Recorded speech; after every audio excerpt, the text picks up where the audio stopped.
Hello, cello students. We're ready for lesson 3.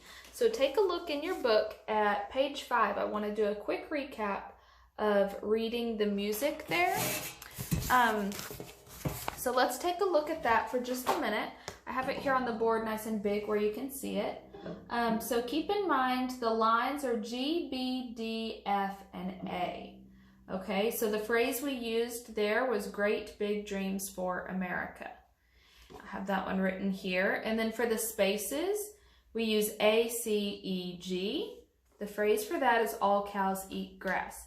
Now, depending upon which country you live in or your different teachers, they'll use different phrases.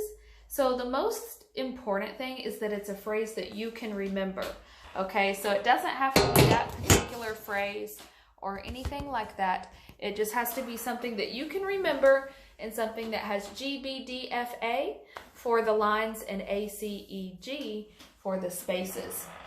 Okay, before we get started today, I want to show y'all a quick warm-up to get your fingers ready, because today we're going to start playing with the left hand and we're going to start placing our fingers down.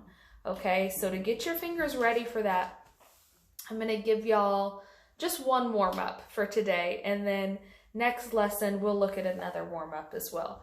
So we don't want to get too many of these warm-ups going at once. Sometimes beginners will really get them confused. So let's just stick with one at a time. We're going to start with kind of opening the hand in this type of position. We're going to do that, and we're going to kind of hover the fingers. We're going to let the thumb sit right back here. Okay, so it's just going to sit there real relaxed, just like that. And then you're going to hover the fingers in an open position while you pluck the strings. Okay, so this is just a warm-up to get your fingers ready, and it also helps build the calluses on your fingers as well. Okay, so just 3 little plucks with each finger is good enough, and make sure you're doing it with the tip of the finger and not the nail. Okay, try to keep your nails pretty short for playing the cello, and use the finger pad. So pluck and pull like that. Okay, and then you're going to repeat that also on, so that was on the A string. We're also going to hover over the D string. Same thing, start with the little finger, move on to the next finger. You can do each pluck a little bit slower as well, more so like this. You can give yourself more time there. Okay, and then onto the G.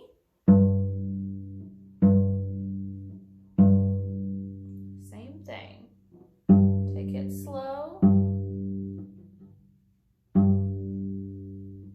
You're just learning finger coordination here. This is going to make it a lot easier to have strong fingers. And then you just go on to your last string, the C.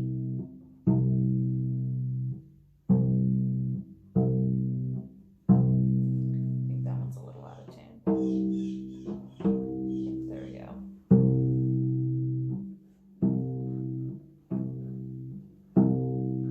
All right, so that's the full warm-up. Okay, and then let's get into today's lesson, lesson 3. So we're going to be on page 6 of your lesson book. And here it's going to show you a finger diagram here. And our fingers are numbered as thumb. Thumb is not numbered. We just count these as 1, 2, 3, and 4. Okay, so the first finger is going to be up here. We're going to be starting on the D string. Okay, in first position. So not down here, just right up here. And the distance from, move this down where you can see it. The distance from the nut to your finger will be about a couple of inches there. Something like that. But don't overthink it too much as far as the distance, because it's really about how it sounds, and each cello can be a little bit different. You want to make sure it sounds like it's in tune. So if I tell you the note is precisely at this spot, that may not be true for you because your cello may have different kinds of strings, different setup. Tone can really vary per instrument. So you really want to make sure you're in a spot where you're playing in tune. Okay, so if you're in the correct spot, it should sound exactly like mine. Your finger may not be in the exact same spot as mine, but the tone that you hear should be exactly the same. Okay, let me put this book up here so you can see what we're doing. And then we are just going to start by placing all 4 fingers down. So we're going to have kind of this open type position with our hand. We're going to start here. So we have E, and then there's F in between. There's an F sharp after that, and then finger 4 is the G, okay?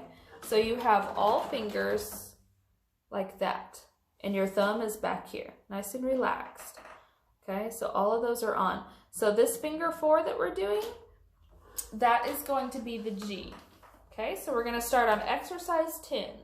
This is page 4. Here we go, so this is G. Rest,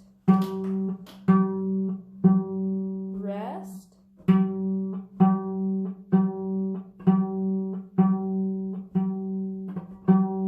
rest, okay? All right, so we're just plucking with our first finger on the right hand with your thumb here, if you can see that, and then we're just playing G here. So we have all of our fingers down on the D string. And that highest one is the G note.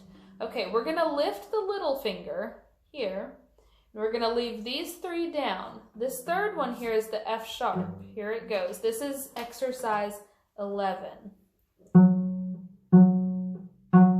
Rest,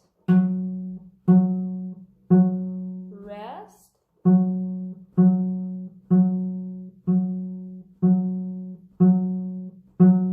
rest. Okay? All right, so really make sure that that finger is firm there. That's going to make it sound better. Okay, for exercise 12, make sure you pause the video and work on these very slowly on your own. I'm just demonstrating them for you. So, all right, let's go on to exercise 12. We're going to use the G and also the F sharp. We're going to be going back and forth here. Okay, so we're going to go G, 2, 3, rest. Lift the pinky, F sharp. 1, 2, 3, rest. Back to G, pinky down. 1, 2, and then lift up for F sharp. 3, 4, and then G, F sharp, G. And then we have that rest and then a repeat sign. So we rest for 1 count and then we go back and we repeat it. This time I'll do it without the counting so you can see what it's going to sound like.